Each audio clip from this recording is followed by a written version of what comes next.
जय गुरुदेव।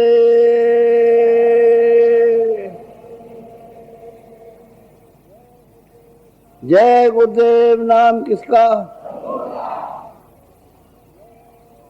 जय गुरुदेव नाम किसका? जय गुरुदेव नाम किसका?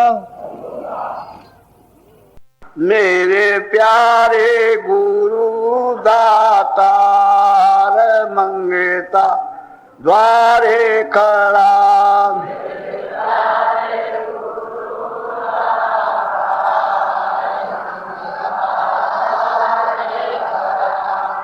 मेरे प्यारे गुरु दातार मंगता द्वारे खड़ा।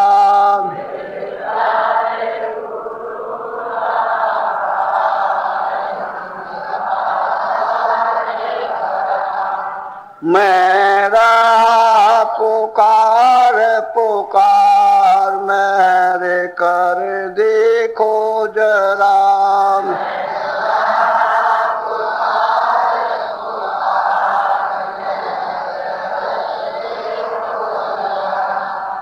मोहि दीजे भक्ति दान काल दुख बहुत दिया।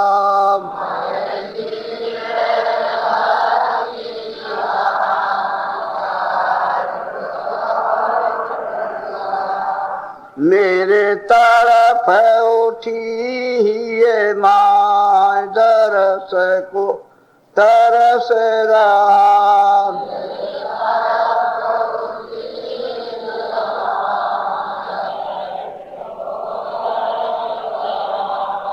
बरसाओ घटाय पार प्रेम रंग दीज बाब।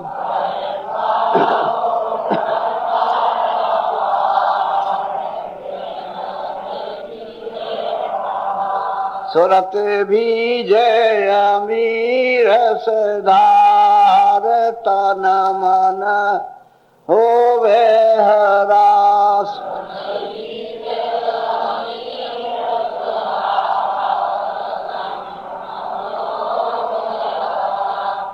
मेरा जीवन सुफल होई जाई तुम गुण गाऊं सदा।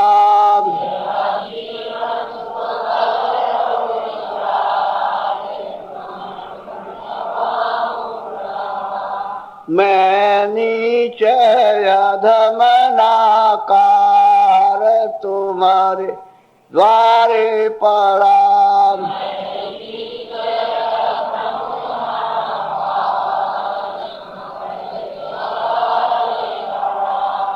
मेरी विनती सुनो धर प्यार घट उमगाओ दया।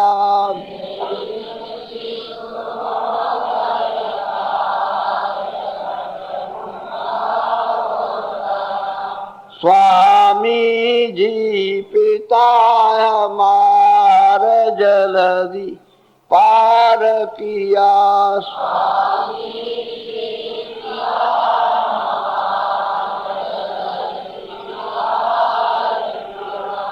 मेरे प्यारे गुरु दातार मंगता द्वारे खड़ा।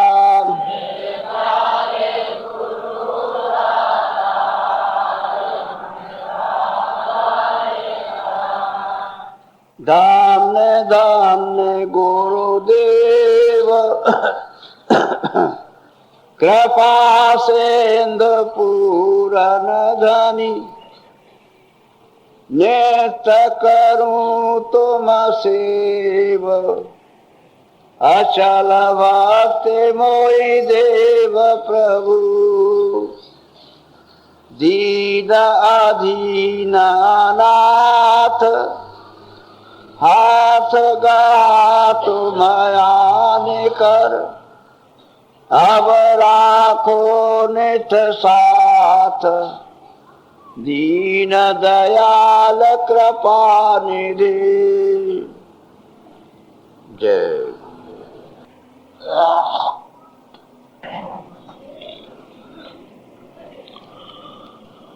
धाम अपने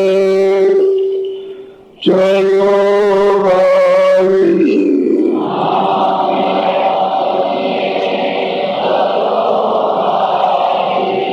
धाम अपने चलो भाई,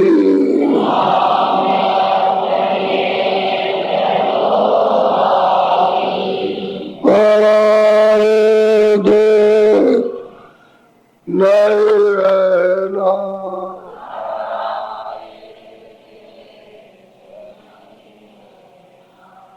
काम अपना करो जाई,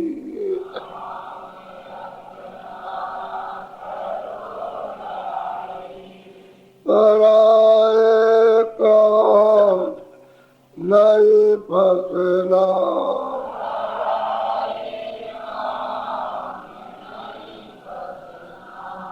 गुरु का नाम संभाले चल,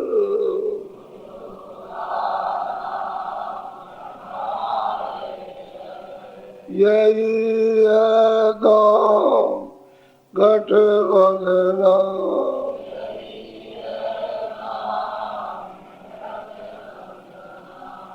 जगत का रंग सब मेला,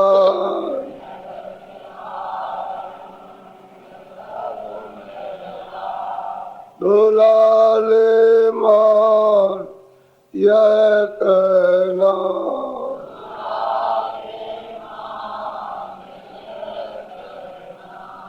भोग संसार कोई दिन के,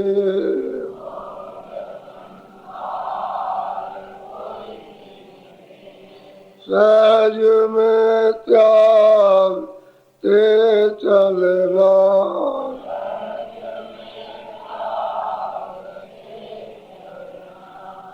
सूरत मन थाम अवगत में,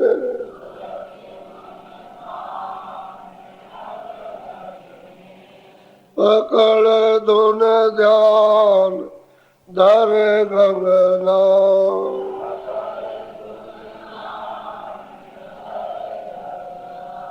बसे तुम जाल में वारी,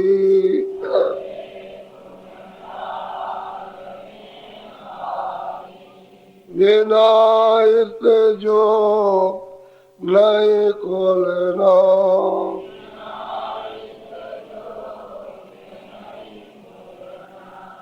गुरु अब दया कर कहते,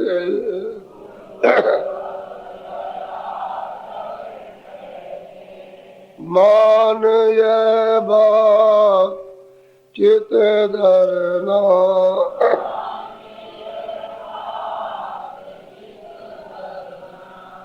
भटक में क्यों उम्र को ते,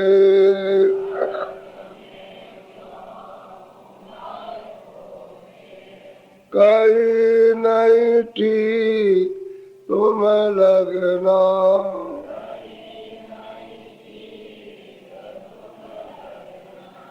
बसो तुम आज नैनों में,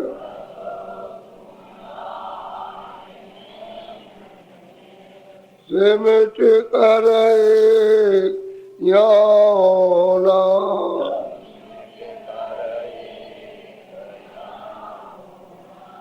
दुई सब दूर हो जावे,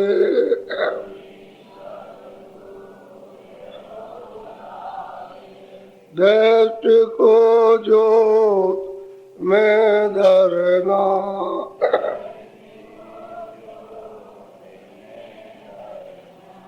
धाम अपने चलो भाई,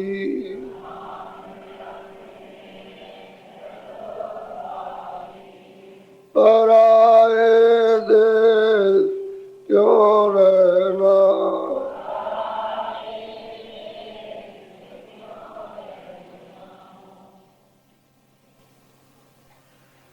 हर काम में सच्चाई जरूरी है,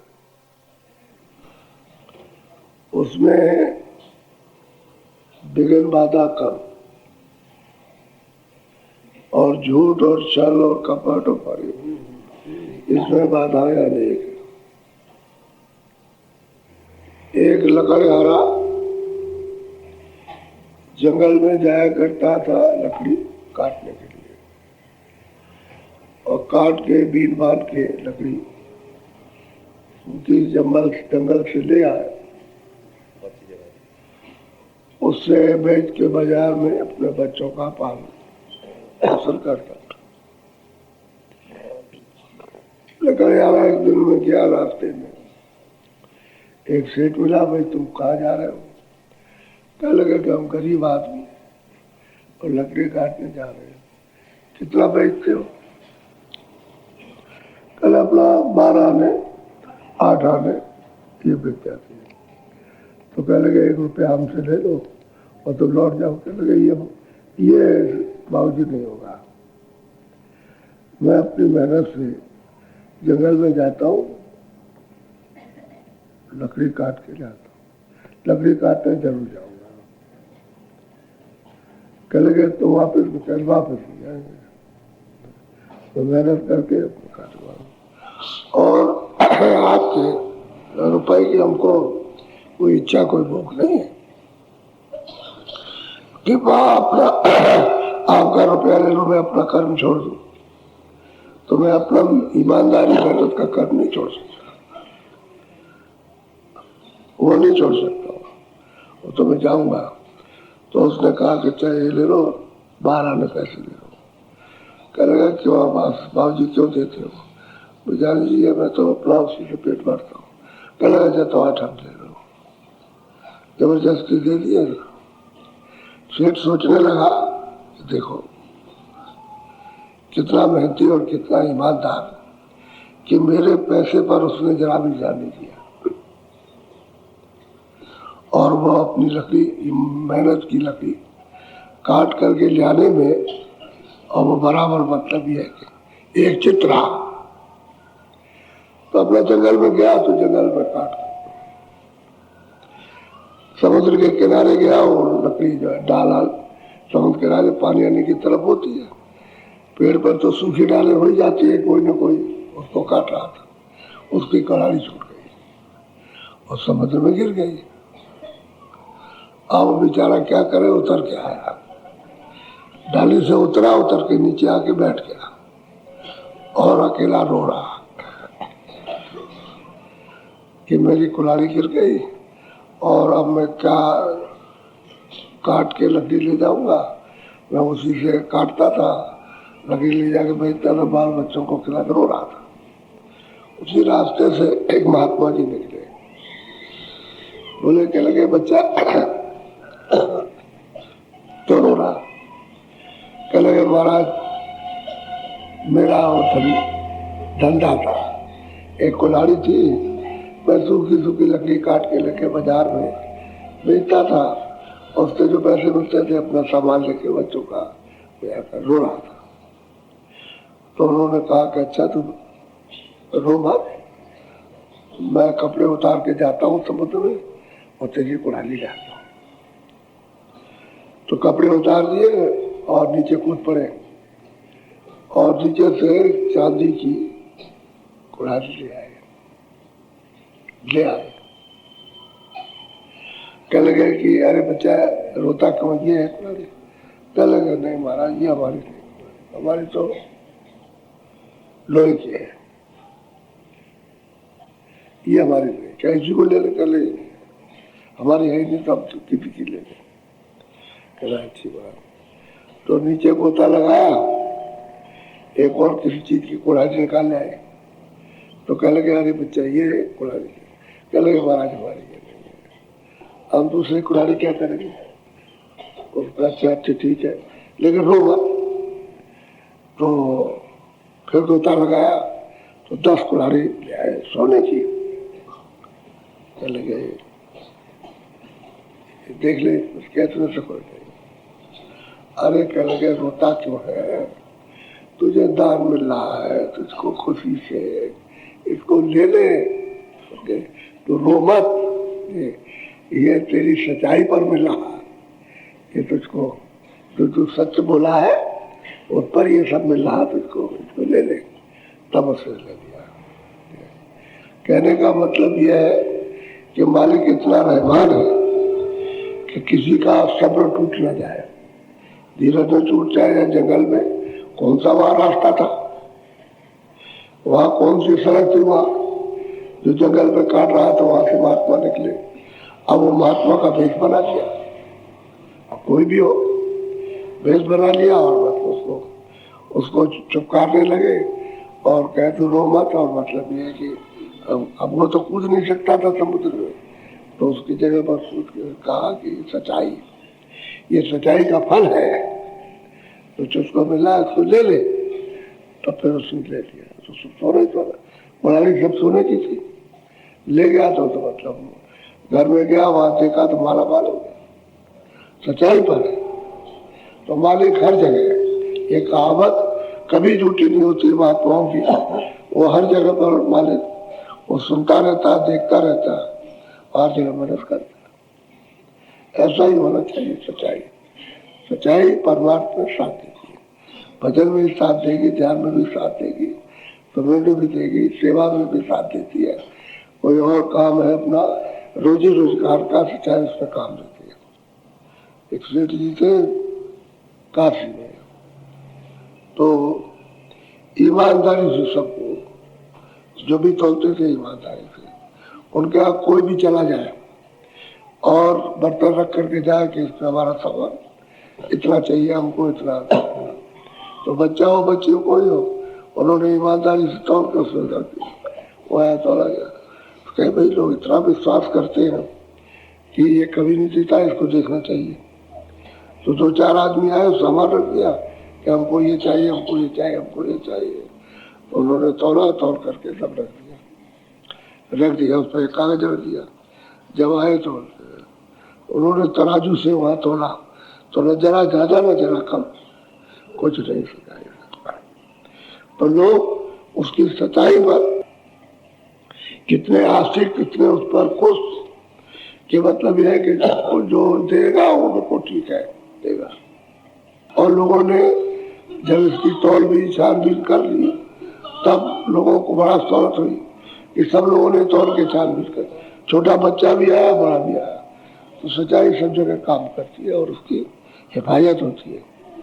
और मालिक जो शब्द रूपी है वो सबकी संभाल कर रहा, सच्चाई की तो खास संभाल कर, क्योंकि सुनते तो मालिक के यहाँ से आए, सतलोक से उतर के, तो पराए देश में तो वो भी तो उतर के आए, वो भी तो संत भी तो उतर के उसके साथ आए।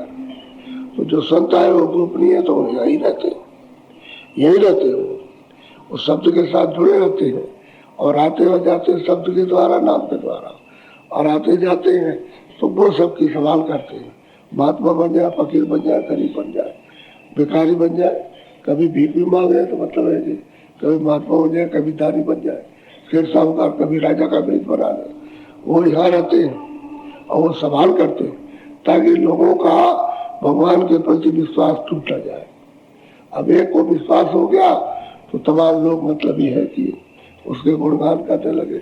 और प्रहलाद था, उसका कब किया था त्रेता, कब हुआ वो, तो मतलब ये है कि वो देख लीजिए आप, आज तक उसकी कहानी चली आ रही। तो कहने का ये है कि सच्चाई सब साध्य है और सच्चाई आपके निर्भय होती है। झूठाई में डर लगता है, कह रहे भाई तुम झूठ बोल रहे हो, ये कहेगा वो ये कहेगा। सच्चाई हो सीधा एकदम, उसमें कोई झूठ नहीं, कोई भी हो सच्चाई हो उसमें झूठा नहीं होता, निर्भयता रहती है और झूठाई में डर रहता है। तो कहने का यह है कि छोटे छोटे लोगों को उसका सदा मतलब ये है कि विश्वास मिलता रहा और लोग जो है उसी सच्चाई के विश्वास पर और उसका प्रमाण लेकर के लोग अपने अपने को बरकरार रखने की कोशिश करते, और ये सब चिन्ह मिट जाए तो फिर क्या बात, फिर सच्चाई कैसे आएगी सामने? तो कुछ नहीं है। तो मनुष्य की तो मानवता चली गई, मनुष्यता का बोल चाल चला गया, अब वो तो सच्चाई काम आती है। तो घर में भी सब कहते हैं क्या, अच्छा चोर भी चोरी करके लाएगा, वो तो मतलब चोरी करके, लेकिन जब बंटवारा होगा तो कहेंगे देखो ईमानदारी के साथ, सच्चाई के साथ बराबर। तो आधा तो वो ले लेगा जो उसका सरदार होगा, और आधे में सबको बांटेगा। तो कहते ईमानदारी की बात, तो उसने अपना ले लिया आधा और आधा, वैसे सबको बांट, जितने हो 2 4 हो 10 हो, उनको सबको बराबर बांट देगा। लेकिन आधा वही लेता है सरदार, उसमें भी सच्चाई चाहिए, नहीं तो एक दिन नहीं चलेगा, वो बैठ ही नहीं सकते, वे चले जाएंगे। तो क्योंकि बात ये, वो तो सरदार है और वो उन्हीं से चोरी करवाता है, और फिर अपना हिस्सा लेकर के उसको बटा बांट देता है, और जरूरत पड़ने पर उनकी मदद करता है। इसलिए वो सरदार होता, ये नहीं कि जरूरत पड़ने पर मदद न करे, जब उनके पास कुछ नहीं रहेगा तो मदद करेगा, और मदद करके फिर चोरी कराएगा, और फिर आधा बांट लेगा, फिर बांट लेगा, ये होता है। तो सब जगह सच्चाई चाहिए। इसी तरह से जब परमात्मा चल रहा है तब तो सच्चा होकर चलो, जल्दी चलोगे, और अगर तुम झूठे हो जाओगे तो रुक जाओगे, उससे भी नीचे गिर जाओगे। कहने का यही मतलब। बोलो। जग में घोर अंधेरा भारी, तन में तम का भंडार। ये बात तो ठीक है, जगत में तो कुछ समझ नहीं आता क्या है, इतना फैलाव है, पता नहीं क्या है। बाहर तो है ही जो कुछ है, अज्ञान छाया हुआ सब जगह पर। हम समझते हैं कि सब सही, सब सत्य चीजें होंगी, लेकिन वो सब की सब असत्य है। तो बता अज्ञान तो है ही, और अंधेरा ही है। अज्ञान कहते हैं अंधेरे को, और कहते हैं तन में, इसमें तो अंधेरा, तुरंत अंधेरे में बैठी है तो उसको तो कुछ दिखाई देता नहीं, और शरीर की आंखें हैं ये जो देखती है वो भी सब, क्योंकि एक दिन वो भी गायब हो जाए। अब आप देखते हो कि अच्छे महल बने, देख रहे बड़े अच्छे हैं, बड़े चमकीले हैं, लोग उसमें रहते हैं, सब कुछ है, लेकिन जब भूकंप आया वो सब मकान नीचे चले गए, उनका पता ही नहीं रहा। मलबा ही किधर चला गया, ईंट पत्थरों का, उसका रंग रोगन का, लकड़ी पकड़ी, वो सब नीचे जाएगा, धस गया, पता नहीं चलता, और दलदल हो जाता है उसको एकदम। तो कहने का यह है कि अंधेरा ही अंधेरा है। जिन चीजों को हमने यानी जोड़ जाड़ करके बना के खड़ा किया वो अंधेरे ही, और क्या, वो चला गया, हमारे सामने चला गया। इसी तरह से तन में तब का बन, अब तन में तो कुछ दिखाई देता नहीं कि अंदर क्या है उसको। अब अंदर कोई पेट में तो है नहीं कि चलो भाई कोई गले में होगा, वो तो जो कुछ भी है वो तो इधर से है, इधर। तो यहाँ कभी किसी को बैठना आता ही नहीं, देखना आता ही नहीं है, घाट उसको पता ही नहीं कि भाई तुम्हारा ये तम कैसे जाएगा, अंधकार कैसे जाएगा, वो जानते नहीं बेचारे।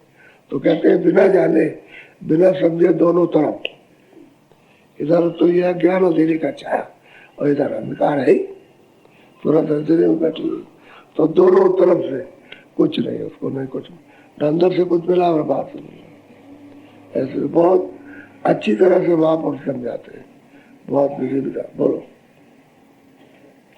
स्वप्न जागृत दोनों देखी, भूल भूलैया हमने ये स्वप्न भी देखा और जागने में भी देखा है। आप लोगों को कहते हैं हमने सब देखा, स्वप्न भी देखा कि हम राजा हो गए, आँख खुली तो हम रंग थे, और हम राजा थे, और मतलब है कि हम रंग हो गए, आँख खुली तो भी खत्म। तो ये हम सब देखते हैं कि सब मेरा, सब सामान मेरा ही हो, और आँख में नहीं हो, खत्म हो गए, रात को दिन को सोए बस खत्म। तो कहते हैं ये सब अंदर और बाहर का भूल भुलैया, अंदर का भी भूल भुलैया, बाहर का भी भूल भुलैया, लेकिन सपने भी भुलैया, भूल भुलैया, और जागृति, जाग के जो कुछ भी तुम देख रहे हो और जो कुछ स्पर्श कर सब भूल भुलैया धोखा है, क्योंकि इसमें से कोई चीज न तो ये रहेगी और न ये रहेगी। तो भूली भुलैया तो उसमें फंसे पड़ेगी, इनमें फंसे हो। अब इंद्रियों से इनमें फंस गए और ये दिखावटी है, और अभी और दिखावटी खत्म कर देगा। सत्य चीज का तो पता नहीं चलेगा, लेकिन सत्य है इसमें, सूरज सत्य है, चेतन है। सत्य का मतलब चेतन, वो प्रभु की अंतर सत्य, उसमें से निकाल दी जाती है तो ये शरीर जड़। अब वो सत्य निकल गया है, जड़े चढ़ गया। तो ये बाहर का जो देखते वो भी चढ़े दिखाई देता है।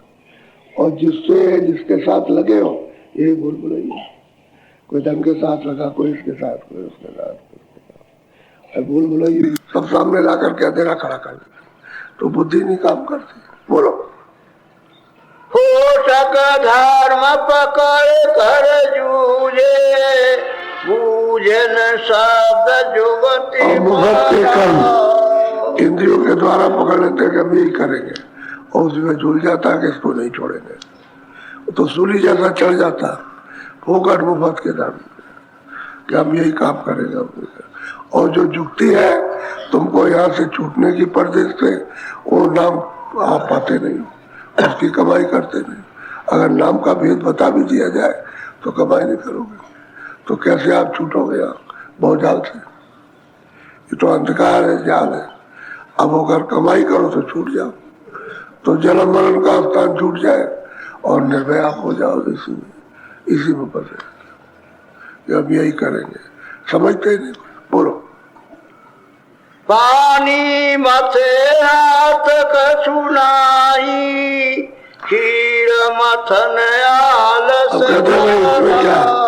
वहां तीरथ जाओ, बैजनाथ धाम जाओ, चलो रामेश्वरम जाओ, चलो जगन्नाथपुरी, चलो द्वारका, चलो मथुरा बद्रीनाथ, चलो चलो अमरनाथ, चलो वहाँ, चलो पालन देवी। आप फोकट धर्म, जिसमें इसमें क्या है, पानी में कुछ आप मतोगे, मतानी से तो कुछ निकलेगा, पानी तो पानी है। और कहते हैं दूध, उसको मतना हालत लगता। और महात्मा कहते हैं मनुष्य रूपी तन है, यह जीवात्मा और नाम दोनों करीब करीब है। जरा सा तुम उसकी कमाई करो तो नाम तुमको मिल जाए। अभी सार निकल आएगा, सार निकल आएगा, उसकी कमाई करो, वही मतानी है। उस सार निकल, नाम सुनाई देने लगेगा, उसको पकड़ और चढ़ चलो, उसमें आलस करते हो। और के पानी मथने में कोई नहीं, भाग के चले जाते, चलो वहां चलेंगे, तो समय भी खो दिया, मिला कुछ नहीं। लौट के वापिस आ गए और क्या कुछ नहीं, वही समय को पीछे वाले हो जाते, भाग के फिर आए, वो भी पछताते, तो उसमें कुछ मिलेगा। तो कहते हैं पानी मथते रहते हो, मिलता कुछ नहीं। और जो कमाई है, जो महात्मा बता दे उसकी कमाई कर लो, तो सार निकाल, मकर निकाल जाए, शर्तों का निपटारा हो जाए, छूट जाए यहाँ से। फिर इसमें उनको जन्म मिलना नहीं है, ये बहुजाल में, इसमें फिर बंद नहीं होगी, निकल जाएगा। बोलो बोलो। जीव जाना कहूँ मैं क्या क्या, बाहर भर में वो जान है। अब अंदर का भेद तो जानता नहीं, अब बाहर भरमता रहता। यह अच्छा हमको, इसकी इच्छा, इसकी इच्छा, इसकी इच्छा नहीं, ये भरम। और क्या, ये भाव जगत के आसार इन्हीं दृश्यों में भाव में भटकता रहता, फिर उसी का हो जाता। और मरा तो बस हो गया, जहाँ जिसकी आता था इसका बासा, कर्मानुसार उसका वही स्रोत खुल जाता और उधर ही चला जाता। आपने ऊपर जाने के तो कोई चेतन कर्म किए नहीं, तो ये जड़ कर्म किया तो जड़ी में गए, फिर नहीं हो, आपका इधर बचाव नहीं होगा। बोलो। अंतर मुख जो शब्द कमाई, तामे मन को नहीं गारा। घाट पे बैठ करके जो अंतर्मुख कमाई है दरवाजे पर, उसमें बैठ करके मन को उसमें नहीं लगाया। अगर मन को लगा देते तो नाम प्रकट ही हो जाता। नाम वैसे तो प्रकट है, लेकिन तुम्हारी गंदगी के कारण, जो तुम गंदगी में बैठे हुए हो, उसकी वजह से वो प्रकट नहीं है। गंदगी को सूरत से हटाओ तो बस वो नाम प्रकट हो जाएगा। नाम तो है, उन लोगों के लिए है जो नाम से जुड़ गए, वो तो प्रकट नाम है। और जो नहीं जुड़े और जुड़ने रास्ता पा जाए, जुड़ जाए, कमाई करे, तो नाम प्रकट। नाम गुप्त नहीं है, गंदगी के कारण गुप्त है। आंख पर पर्दा आ गया है तो वो रोशनी कोई गुप्त थोड़ी, रोशनी तो सामने है। अब पर्दा हटा लो, सामने देखो। ऐसे ही है कि गंदगी है तो पर्दा हटाओ तो दिमाग खुल जाए, रोशनी सामने है, नाम तुम्हारे सामने। उसमें कहते हैं मन को नहीं लगाते। इस दुनिया के इन कामों में मन को लगाते जो अपने काम आने वाले नहीं है, और जो काम आने वाला उसमें नहीं लगाते, जिसका छुटकारा नहीं हो पाता। बोलो। इस ये वेद शास्त्र स्मृत और पुराना, पारे पारे सब पंडित। तुम्हारी कौन पूछे, तुम्हारी गिनती उसमें किसमें है? जो बड़े बड़े पंडित, विद्वान, शास्त्री, वेदों को पढ़ते पढ़ते पढ़ते, पुराणों को पढ़ते, इन सबको पढ़ते पढ़ते किताबों का आ गए और उनको जरा भी कुछ नहीं मिला। तो तुम जो नहीं पढ़ते उनकी क्या गिनती? तुम्हारी तो कोई गिनती नहीं, तुम तो अनगिनती में चल रहे हो। लेकिन जिसकी कहते हैं पढ़ता लिखता और रात दिन पढ़ता लिखता रहा, जो पानी बत्ता रहा, उसने मतलब दूध को मगता तो मक्खन निकलता। घाट के दरवाजे पे बैठ करके नाव की कमाई तैयार करता तो मक्खन निकल आता, और उसने कमाई जड़ की। जड़ चीजों को देखा सुना, इसमें मन लगाया, बुद्धि लगाई, इसे उठाया धरा, यही मेरा होते है और उसका कुछ नहीं, इसमें लग गया। असली चीज को नहीं मिला उसको, असली तो महात्माओं के पास मिलेगी। बोलो। बिना सत्य गुरु और बिना शब्द सुरते कोई न उतरे। फैसला है, जजमेंट है, ये बिना सतगुरु, क्योंकि सतगुरु सूरत शब्द का भेद बताएगा, और भेद उसने नहीं बताया तो हमको क्या मालूम कि सूरत और शब्द क्या है।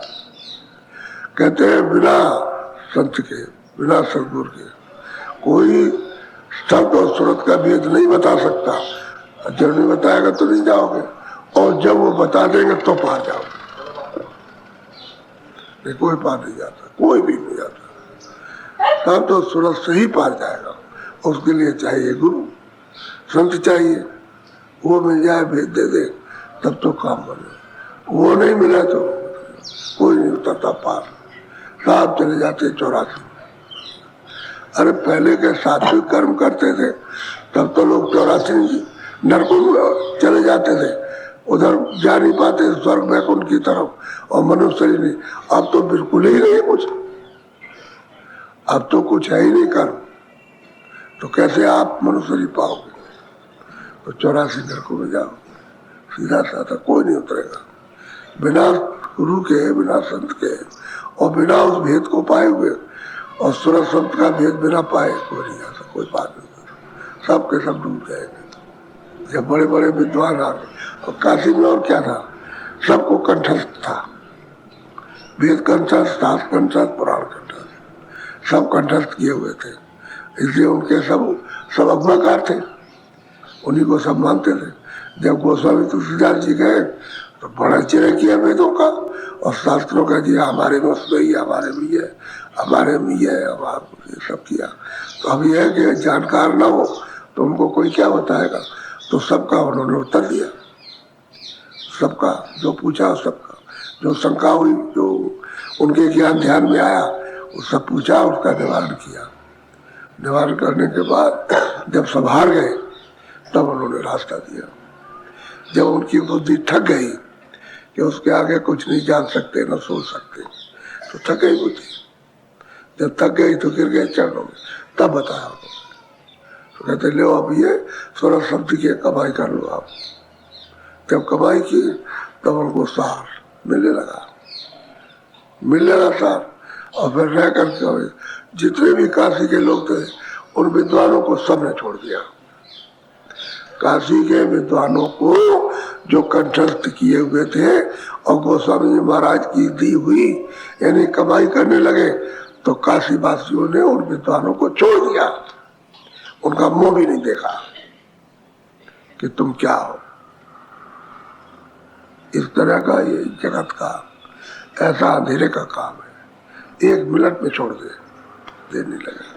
इतने दिन पकड़े आप हुआ कार तुम ही हो और तुम ही हो, सबको छोड़ दिए। पक कह लगा कि यही नास्तिक हो गया तो ये हमको क्या बताएगा, छोड़ दिया, सबको छोड़ दिया।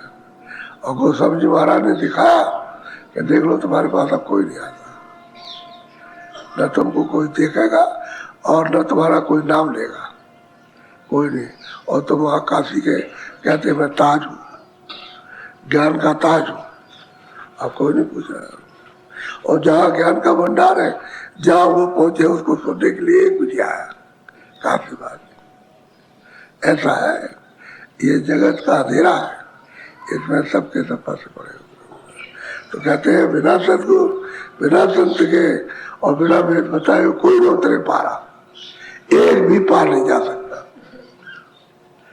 बिना उसके जाने हुए कैसे जाओगे आप? बड़ा सीधा साधा फैसला, और ये पक्का वचन है, ये न कट सकता न कटा कर भी, ये सच वचन है। और बताया कि भाई रोज करो और सच्चे होकर के लगो, सच्चा बाहर भी आ जाएगा, सच्चा अंदर भी आ जाएगा। सच्चाई के लिए चल पड़ो, वही आपके लिए मददगार हो जाएगा। जब झुटाई नहीं रहेगी तो फिर कर्म जमा नहीं होंगे। कर्म तो जमा होते हैं फरेब में, धोखेधड़ी में जमा होते हैं, जो फरेब करते होते हैं। और सच्चे होके चलो तो कर्म जमा नहीं होगा, क्योंकि कूड़ा कौन जमा करेगा?